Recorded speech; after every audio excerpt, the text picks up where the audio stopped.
Incroyable mais vrai. Madagascar vient de frapper un grand coup sur l'échiquier géopolitique mondial. La Russie débarque officiellement dans l'océan Indien et ce rapprochement inattendu fait trembler les puissances occidentales. Moscou et Antananarivo scellent une alliance qui pourrait tout changer dans la région.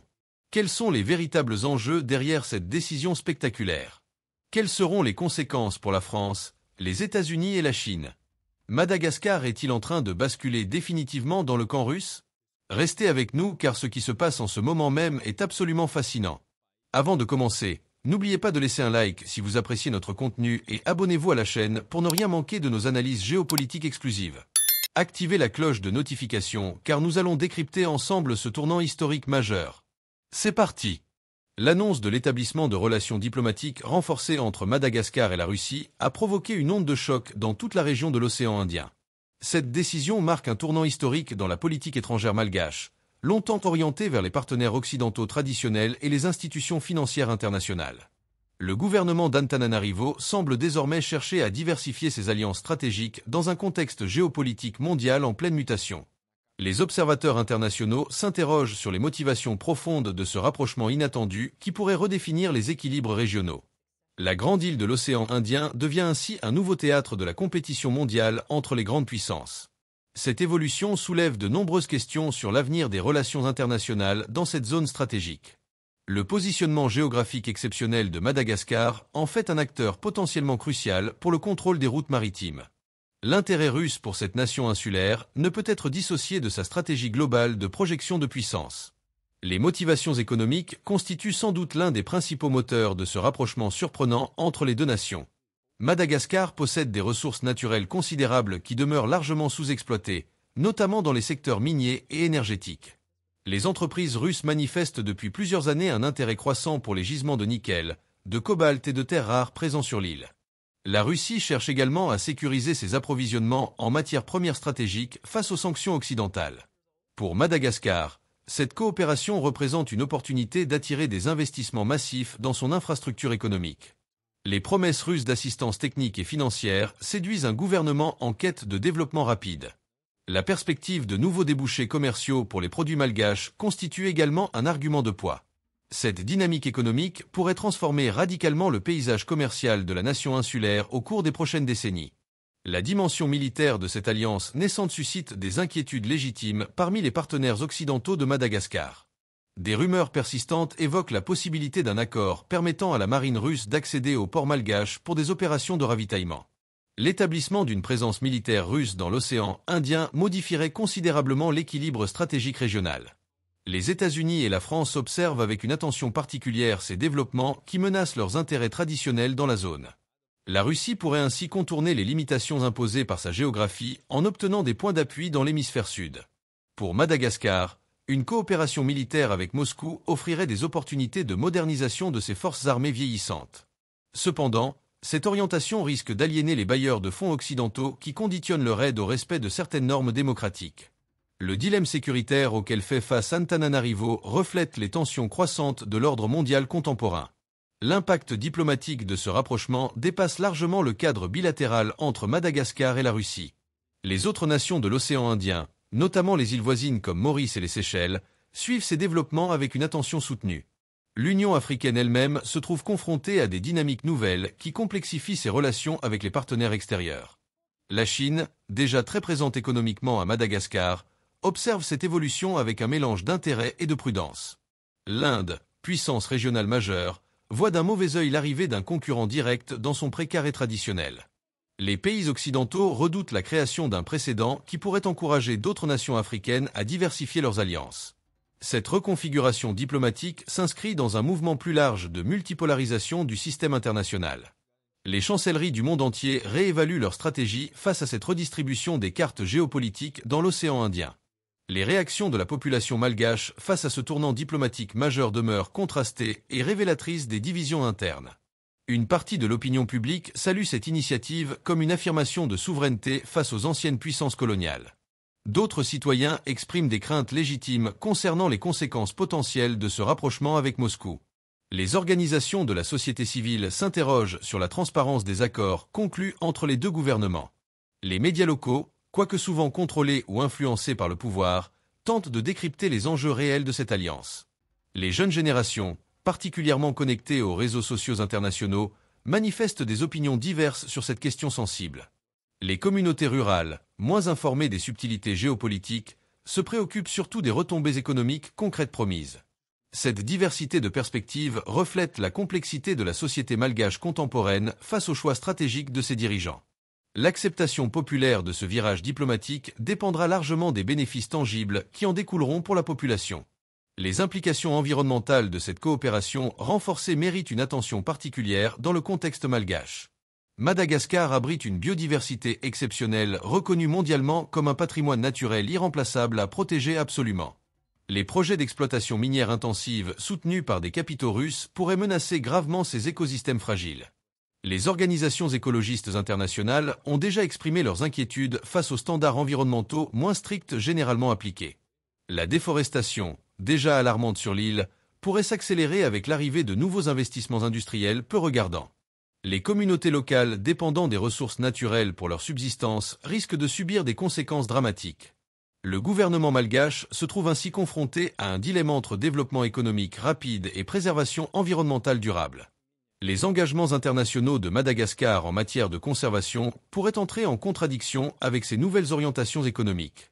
Cette tension entre croissance et durabilité constituera probablement l'un des défis majeurs des années à venir pour la nation insulaire.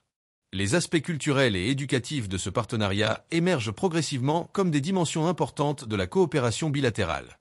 La Russie propose d'accueillir davantage d'étudiants malgaches dans ses universités avec des programmes de bourse attractifs. Des projets d'échange culturel et artistique sont également envisagés pour renforcer la compréhension mutuelle entre les deux peuples.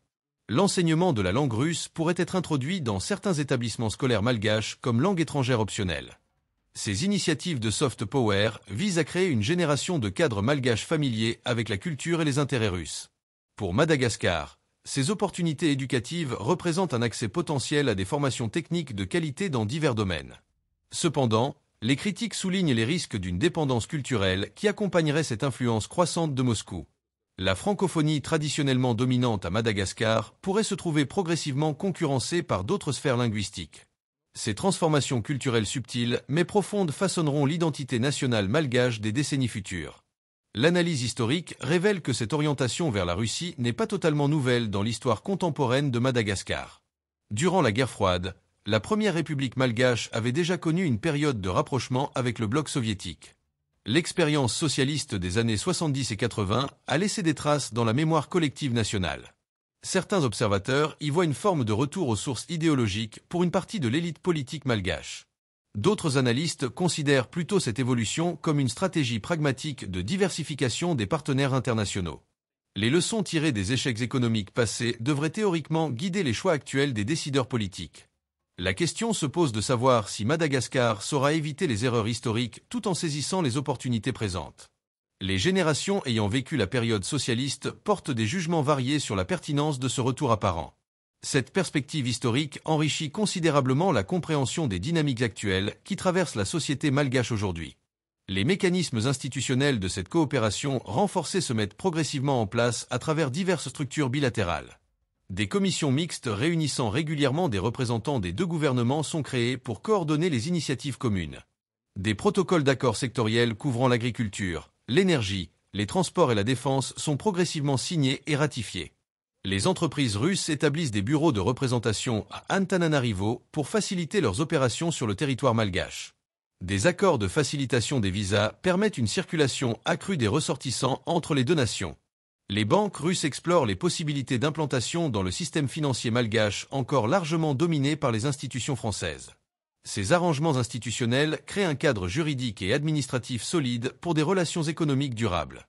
L'efficacité de ces structures déterminera largement le succès ou l'échec de ce partenariat stratégique ambitieux.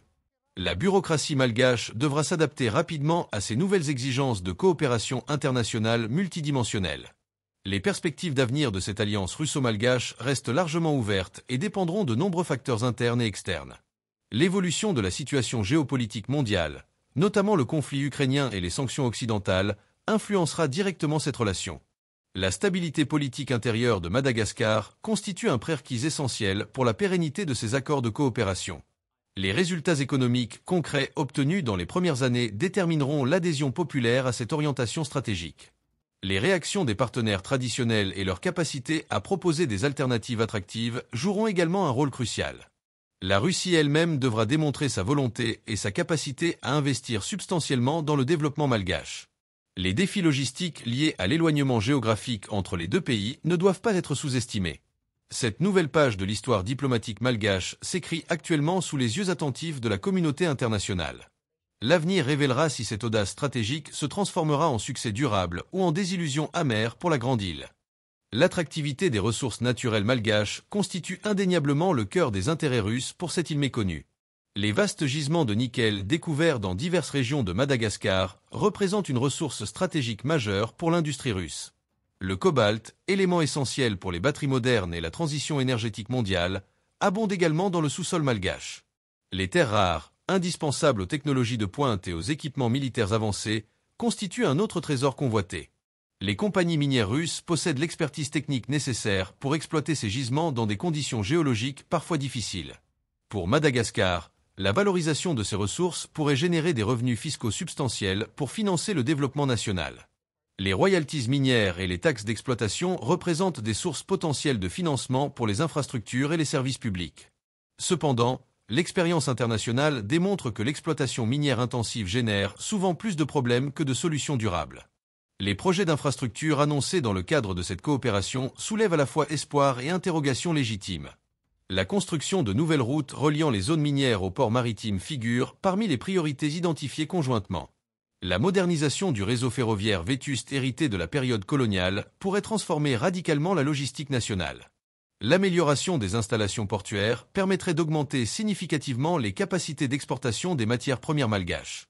Des projets énergétiques incluant des centrales électriques sont également évoqués pour résoudre les pénuries chroniques d'électricité. Ces investissements massifs dans les infrastructures pourraient effectivement stimuler la croissance économique à court et moyen terme. Néanmoins, les modalités de financement de ces projets pharaoniques demeurent largement opaques et préoccupent les économistes indépendants. Le risque d'endettement excessif pèse lourdement sur les finances publiques déjà fragiles de Madagascar face à ces engagements. L'histoire récente de nombreux pays africains démontre les dangers du piège de la dette liée aux grands projets d'infrastructure. Le secteur agricole malgache pourrait également bénéficier substantiellement de transferts technologiques et d'investissements russes ciblés. La Russie possède une expertise reconnue dans l'agriculture intensive et la mécanisation des exploitations agricoles de grande taille. Les techniques russes d'amélioration génétique des cultures et d'optimisation des rendements intéressent les autorités malgaches confrontées à l'insécurité alimentaire. Des projets pilotes de fermes modèles pourraient être développés dans différentes régions pour démontrer l'efficacité des méthodes proposées. L'exportation de produits agricoles malgaches vers le marché russe ouvre des perspectives commerciales nouvelles pour les producteurs locaux. La vanille, le café, le cacao et d'autres cultures de rente pourraient trouver de nouveaux débouchés dans l'immense territoire russe. Cependant, l'adaptation des techniques agricoles russes au contexte tropical spécifique de Madagascar pose des défis techniques considérables. La petite paysannerie traditionnelle, majoritaire dans l'agriculture malgache, pourrait se trouver marginalisée par ces modèles de développement agricole intensif. Les questions foncières, déjà source de tensions sociales, risquent de s'aggraver avec l'arrivée de grands projets agro-industriels. Les opportunités dans le secteur de la pêche maritime représentent un autre domaine prometteur de coopération économique bilatérale. Madagascar possède une zone économique exclusive maritime parmi les plus vastes au monde avec des ressources halieutiques importantes. La flotte de pêche russe, puissante et technologiquement avancée, pourrait exploiter ces eaux poissonneuses moyennant des accords de licence. Les revenus générés par ces droits de pêche constitueraient une source appréciable de devises étrangères pour le trésor malgache. Le transfert de technologies de pêche moderne et de transformation des produits de la mer bénéficierait à l'industrie locale. La création d'emplois dans les activités de pêche, de transformation et de logistique portuaire pourrait réduire le chômage endémique. Néanmoins, les risques de surpêche et d'épuisement des stocks halieutiques doivent être sérieusement pris en considération. Les communautés de pêcheurs traditionnels craignent légitimement d'être évincées par des flottes industrielles étrangères beaucoup plus performantes. La gestion durable des ressources marines exige une régulation stricte que l'administration malgache peine actuellement à faire respecter efficacement. Le secteur touristique pourrait connaître un développement inattendu grâce à l'afflux potentiel de visiteurs russes fortunés. Les beautés naturelles exceptionnelles de Madagascar attirent déjà des touristes du monde entier en quête d'expériences authentiques. Les plages paradisiaques, Les forêts primaires uniques et la faune endémique constituent des atouts touristiques majeurs indéniables.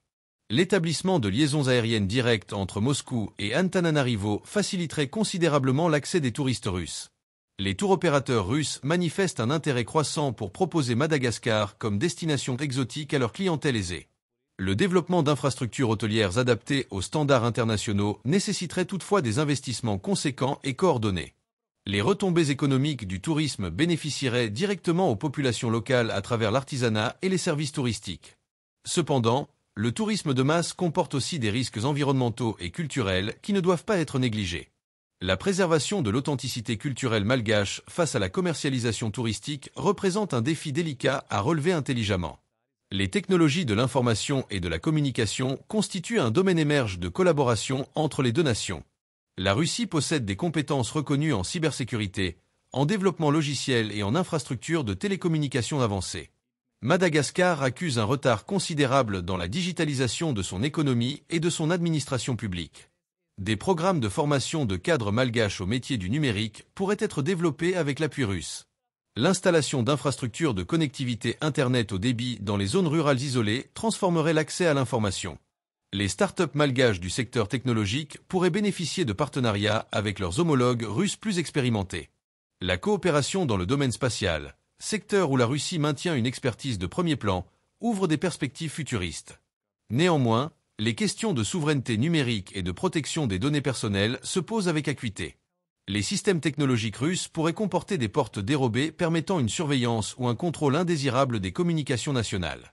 L'industrie pharmaceutique et le secteur de la santé publique offrent également des opportunités concrètes de coopération mutuellement bénéfiques.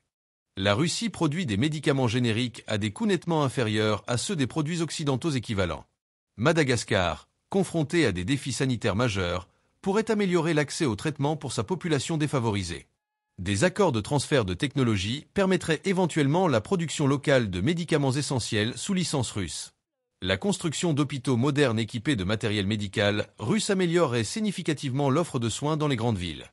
La formation de personnel médical malgache dans les facultés de médecine russes renforcerait les capacités humaines du système sanitaire. Les vaccins russes, souvent controversés en Occident mais utilisés largement ailleurs, pourraient être distribués à Madagascar. Cependant, les normes de qualité pharmaceutique russes diffèrent parfois des standards internationaux occidentaux reconnus par l'Organisation mondiale de la santé. Les questions éthiques relatives aux essais cliniques et à l'autorisation de mise sur le marché de nouveaux médicaments méritent une attention vigilante. Les services financiers et le système bancaire constituent des secteurs stratégiques où la coopération s'intensifie progressivement mais prudemment. Les banques russes cherchent à contourner les sanctions occidentales en développant des réseaux de paiement alternatifs dans les pays amis. Madagascar pourrait intégrer ces systèmes de paiement parallèles au dollar et à l'euro dominant dans les transactions internationales. L'utilisation accrue du rouble dans les échanges commerciaux bilatéraux réduirait la dépendance aux devises occidentales traditionnelles. Des mécanismes de financement préférentiels pour les projets conjoints pourraient être mis en place par les institutions financières russes. Les investisseurs russes cherchent à diversifier leurs placements en s'implantant dans des économies émergentes offrant des opportunités de croissance. Pour Madagascar, l'attraction de capitaux russes représente une alternative bienvenue face à la conditionnalité exigeante des bailleurs occidentaux. Néanmoins, l'opacité fréquente des flux financiers russes soulève des préoccupations légitimes concernant le blanchiment d'argent et la corruption. L'intégration dans des systèmes de paiement non occidentaux pourrait également isoler davantage Madagascar des circuits financiers internationaux mainstream.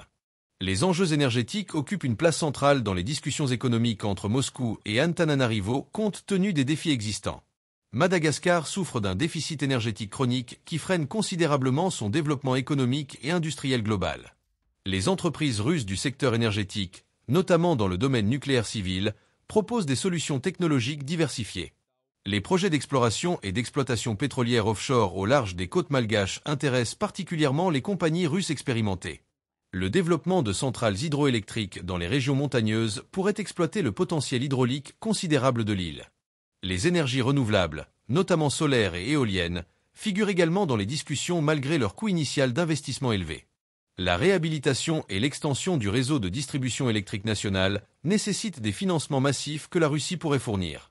Cependant, la dépendance énergétique vis-à-vis d'un fournisseur unique comporte des risques géopolitiques évidents à long terme. Les questions environnementales liées aux projets énergétiques, notamment les barrages hydroélectriques, suscite l'opposition de groupes écologistes préoccupés. La formation professionnelle et le développement des compétences humaines représentent un investissement à long terme absolument crucial. Les programmes de bourse d'études russes permettent à des étudiants malgaches d'accéder à des formations techniques de qualité. Les universités russes accueillent traditionnellement des étudiants africains dans des domaines aussi variés que l'ingénierie, la médecine ou l'agronomie. Ces jeunes cadres formés en Russie constitueront à terme une élite favorable au maintien de relations privilégiées. Des centres de formation professionnelle pourraient être établis à Madagascar avec l'assistance technique et pédagogique russe. La maîtrise de la langue russe devient un atout professionnel pour les jeunes malgaches aspirant à des carrières internationales. Les échanges universitaires et la coopération en recherche scientifique renforcent les liens intellectuels entre les deux nations. Cependant, le risque de fuite des cerveaux demeure préoccupant si ces diplômés ne trouvent pas d'opportunités d'emploi adéquates. L'adéquation entre les formations dispensées et les besoins réels du marché du travail malgache mérite une réflexion approfondie. L'entrée remarquée de la Russie dans la sphère d'influence malgache bouleverse profondément les équilibres géopolitiques établis depuis des décennies. La France, ancienne puissance coloniale maintenant une présence économique et culturelle significative, observe ces développements avec une inquiétude croissante. Les intérêts français traditionnels dans l'océan Indien se trouvent directement menacés par cette concurrence russe inattendue et déterminée. Paris craint particulièrement de perdre son influence historique sur les élites politiques et économiques malgaches francophones traditionnellement formées. Les bases militaires françaises dans la région, notamment à La Réunion et à Mayotte, prennent une dimension stratégique renouvelée. La diplomatie française multiplie les démarches discrètes pour tenter de freiner ou de contrôler ce rapprochement russo-malgache préoccupant. Les entreprises françaises implantées à Madagascar depuis longtemps redoutent d'être progressivement évincées par les nouveaux arrivants russes. Cette situation génère des tensions diplomatiques feutrées mais réelles entre Paris et Antananarivo malgré les protestations d'amitié. Le déclin relatif de l'influence française en Afrique francophone trouve dans ce cas une illustration particulièrement frappante et symbolique. Les États-Unis considèrent ce développement à travers le prisme de leur rivalité globale avec la Russie dans tous les théâtres. Washington voit dans cette expansion russe une tentative de contournement des sanctions et d'affaiblissement de l'ordre international libéral. La présence militaire potentielle de Moscou dans l'océan Indien préoccupe particulièrement le Pentagone et les stratèges de la sécurité nationale. Le commandement américain pour l'Afrique surveille attentivement l'évolution de la situation malgache avec ses implications sécuritaires régionales. Les services de renseignement américains intensifient leur collecte d'informations sur les activités russes dans l'île et ses eaux territoriales. Washington envisage diverses options, allant de sanctions ciblées contre des officiels malgaches à une augmentation de l'aide conditionnée. Les pressions diplomatiques américaines s'exercent aussi bien directement sur Madagascar qu'indirectement via les institutions financières internationales. Cependant, la marge de manœuvre américaine reste limitée par d'autres priorités géopolitiques jugées plus urgentes ailleurs globalement. L'administration américaine hésite entre confrontation directe et acceptation pragmatique d'une nouvelle réalité géopolitique en évolution constante. La Chine, déjà très présente économiquement à Madagascar, observe ce rapprochement russo-malgache avec des sentiments mitigés et ambivalents. Beijing a investi massivement dans les infrastructures malgaches ces dernières années dans le cadre de ses nouvelles routes de la soie. La concurrence potentielle avec les projets russes pourrait compliquer la mise en œuvre de la stratégie chinoise dans la région. Néanmoins, la Chine et la Russie partagent globalement une vision commune d'un ordre mondial multipolaire contestant l'hégémonie occidentale. Les entreprises chinoises dominent actuellement plusieurs secteurs clés de l'économie malgache, notamment les télécommunications et les travaux publics. La diplomatie chinoise privilégie traditionnellement la non-ingérence dans les affaires intérieures des États partenaires, contrairement aux Occidentaux. Beijing pourrait voir dans l'arrivée russe une opportunité de diluer les critiques occidentales contre sa propre présence massive. Les relations triangulaires Chine-Russie-Madagascar pourraient se développer dans une logique de complémentarité plutôt que de confrontation directe. Cependant, les rivalités économiques sous-jacentes entre entreprises chinoises et russes ne manqueront pas de se manifester concrètement. L'équilibre délicat entre ces deux grands partenaires constituera un défi diplomatique majeur pour le gouvernement malgache dans les années futures. L'Inde, puissance régionale incontournable de l'océan Indien, perçoit cette évolution comme une menace directe à sa sécurité nationale. New Delhi considère traditionnellement l'océan Indien comme son arrière-cour stratégique où toute présence militaire étrangère hostile est inacceptable. La doctrine maritime indienne repose sur le contrôle des principales routes commerciales traversant ces eaux vitales pour son économie. L'établissement potentiel d'une base navale russe à Madagascar constituerait un changement stratégique majeur de l'équilibre militaire régional. L'Inde entretient déjà des relations de coopération avec Madagascar dans plusieurs domaines, notamment la formation et l'assistance technique. La diplomatie indienne intensifie ses efforts pour renforcer ses liens avec Antananarivo et contrebalancer l'influence russe grandissante. Des offres d'assistance militaire et de coopération en matière de sécurité maritime sont formulées pour séduire les autorités malgaches. Cependant, les ressources indiennes demeurent limitées comparées à celles des grandes puissances mondiales dans cette compétition d'influence. Le dilemme indien illustre les défis auxquels font face les puissances régionales moyennes dans le nouveau grand jeu géopolitique mondial. L'Union européenne dans son ensemble réagit avec préoccupation face à cette intrusion russe dans une région d'intérêt stratégique. Bruxelles craint que Madagascar ne devienne un point d'appui pour le contournement des sanctions européennes contre la Russie. Les institutions européennes multiplient les déclarations appelant au respect des principes démocratiques et de bonne gouvernance à Madagascar. Des menaces de suspension de l'aide au développement européenne sont brandies pour tenter d'influencer les choix stratégiques malgaches. Les États membres de l'Union ont cependant des positions divergentes selon leurs intérêts nationaux spécifiques dans la région. L'Allemagne et l'Italie, moins impliquées historiquement que la France, adoptent une approche plus pragmatique et moins conflictuelle. Les pays nordiques insistent particulièrement sur les aspects environnementaux et les droits humains dans leurs relations avec Madagascar. Cette cacophonie européenne relative affaiblit considérablement l'efficacité de la diplomatie collective de l'Union face à Moscou. La nécessité d'une politique étrangère européenne unifiée et cohérente apparaît une fois de plus criante dans cette affaire malgache. Les organisations internationales, notamment les Nations Unies et ses agences spécialisées, naviguent prudemment dans ces eaux géopolitiques troubles. L'ONU maintient officiellement une position de neutralité tout en appelant au respect du droit international et des résolutions existantes. Les agences onusiennes présentes à Madagascar, nombreuses et actives, craignent que leur programme ne soit affecté par les tensions. Le Fonds monétaire international et la Banque mondiale, dominés par les Occidentaux, pourraient durcir leur conditionnalité d'aide. Ces institutions financières internationales brandissent la menace de suspension de leur programme d'assistance technique et financière en cours. Madagascar se trouve ainsi confronté à un choix difficile entre nouveaux partenaires russes et bailleurs traditionnels influents. L'Organisation de l'Unité africaine adopte une posture de non-ingérence conforme à ses principes fondateurs de respect de souveraineté. Les organisations régionales comme la Communauté de développement de l'Afrique australe observent attentivement sans prendre de position tranchée. Ce positionnement prudent des institutions multilatérales reflète les divisions profondes de la communauté internationale contemporaine sur ces questions sensibles. Les conséquences pour la lutte contre le terrorisme et le crime organisé transnational méritent également une attention soutenue. Madagascar sert parfois de plateforme de transit pour divers trafics illicites, notamment de drogue, d'armes et de ressources naturelles. La présence de différentes puissances avec des agendas sécuritaires potentiellement contradictoires complique les efforts de coordination antiterroristes régionaux. Les groupes extrémistes islamistes actifs dans la région du canal du Mozambique pourraient exploiter ces nouvelles tensions géopolitiques.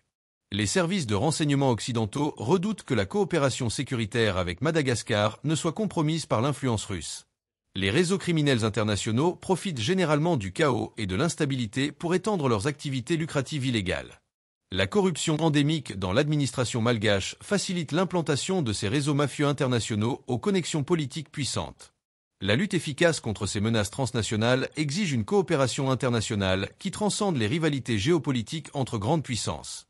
L'équilibre entre sécurité nationale, souveraineté et coopération internationale apparaît de plus en plus difficile à maintenir harmonieusement. Les répercussions sur les petits États insulaires voisins de l'océan Indien occidental illustrent l'effet domino des grandes manœuvres géopolitiques.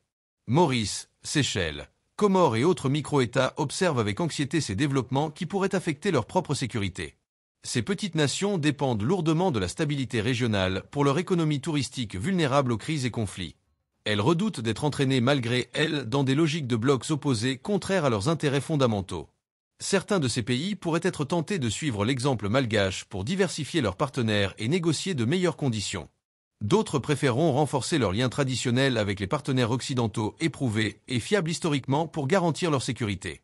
Les organisations régionales de coopération pourraient se trouver paralysées par ces divisions croissantes entre leurs membres aux intérêts divergents. Cette fragmentation régionale affaiblit la capacité collective à répondre aux défis communs comme le changement climatique menaçant. Le sort des petites nations dans ce nouveau grand jeu géopolitique soulève des questions fondamentales sur l'équité internationale. Voilà. Vous venez de découvrir les dessous de cette alliance russo-malgache qui fait tant parler.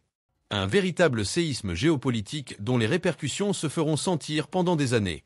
Madagascar joue gros en misant sur Moscou, mais les enjeux économiques sont colossaux. Entre promesses de développement et risques de dépendance, l'avenir de la grande île reste incertain. Les puissances mondiales se livrent une bataille d'influence sans merci dans l'océan Indien. Cette région stratégique devient le nouveau terrain de jeu des superpuissances. Merci infiniment d'avoir regardé cette vidéo jusqu'au bout. Vos commentaires sont précieux, alors dites-nous ce que vous pensez de cette situation explosive. Pensez-vous que Madagascar fait le bon choix? N'hésitez pas à partager votre avis en commentaire et laissez un like si cette analyse vous a plu. Abonnez-vous pour plus de contenu géopolitique passionnant. À très bientôt pour une nouvelle vidéo.